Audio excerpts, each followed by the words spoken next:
First time நாங்கள் start பண்ணது வெறும் கருப்பட்டி காஃபி, ஒரு 10 ஸ்வீட் அண்ட் ஸ்நாக்ஸ் பண்ணோம். அல்வா, மிக்சர் இந்த மாதிரி வச்சு பண்ணோம். அப்புறம் போக போக நாங்கள் வந்து ஒன்று ஒன்றா டெவலப் பண்ணோம். அப்புறம் கருப்பட்டி ஐஸ்கிரீம்ஸ் கொண்டு வந்தோம். அப்புறம் வந்து நேச்சுரல் ஐஸ்கிரீம்ஸ் உள்ள கொண்டு வந்தோம். அப்புறம் ஜூஸஸ் கொண்டு வந்தோம். நாங்கள் வந்து fruits paste orient sweet and ஸ்நாக்ஸும் பண்ணுறோம். இங்கே நீங்கள் துபாயில் எடுத்து பார்த்தீங்கன்னா பலாப்பழம் மைசூர் பார் ரொம்ப பயங்கரமாக ஓடிக்கிட்டு இருக்கு. கீரை வெரைட்டி ஆஃப் தோசை இதெல்லாம் பண்ணுறோம். ஏன்னா இதெல்லாம் வந்து நம்ம ஊரில் கிடைக்கும், இங்கே கிடைக்காது. ஸோ அதனால் வந்து நீங்கள் அங்கே போனீங்களா இப்போ கம்மங்கூழ் கிடைக்கும்னு சொல்லி எழுதி போட்டிருக்கோம். இதெல்லாம் வந்து என்னென்னா நம்மளுக்கு இங்கே ஹெல்த்தாக இருக்கிறவங்களுக்கு கொஞ்சம் யூஸ்ஃபுல்லாக இருக்கும். ஸோ இப்போ எம்எம்டின்னு சொல்லி ஒரு இடத்துல இருக்குது. அங்கேயே அந்த பிரான்ச் இப்போ 100-120 ஸ்கொயர் ஃபீட் தான். என்கிட்ட இருக்கிற ரொம்ப சின்ன கடையில் அது ஒரு கடை. ஸோ அது இப்போயுமே இருக்குது, நல்லாவும் ஓடிக்கிட்டு இருக்கு.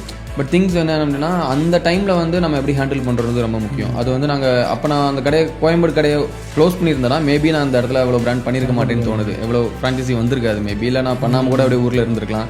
என்னோட அந்த கடை தான் நம்மளுக்கு வந்து எமோஷனலி அட்டாச்சாக இருந்ததுனால அது இப்போ வரைக்குமே அது நம்மளுக்கு ஹோல்ஃபுல்லாக இருக்குது. அங்கே இருக்கிற திருப்பதியிலேருந்து அப்படியே மெல்ல நெல்லூர், விஜயவாடா அப்படியே நாங்களுக்கு ஃப்ளோவாக வந்து ஃப்ரான்ச்சைசி பண்ண ஆரம்பித்தோம். நான் இங்கிட்டு ரிவர்ஸ்லேருந்து இங்கிட்டு அங்கிட்டு போனோம். இன்னைக்கு ஆந்திராவில் 40 அவுட்லெட் இருக்குது. டோட்டலாக 40 அவுட்லெட் பண்ணிட்டு இருக்கோம். ஆரம்பத்தில் அது எதிர்பார்க்கல சார். ஃப்ரான்ச்சைசி கொடுக்குற ஐடியாவும் இல்லை ஆரம்பத்தில். பட் கஸ்டமர்ஸே நிறைய பேர் வந்து ஃப்ரான்ச்சைசி கொடுப்பீங்களா, இல்லை இந்த ப்ராடக்ட் எங்களுக்கு வேணும் அதெல்லாம் கேட்பாங்க.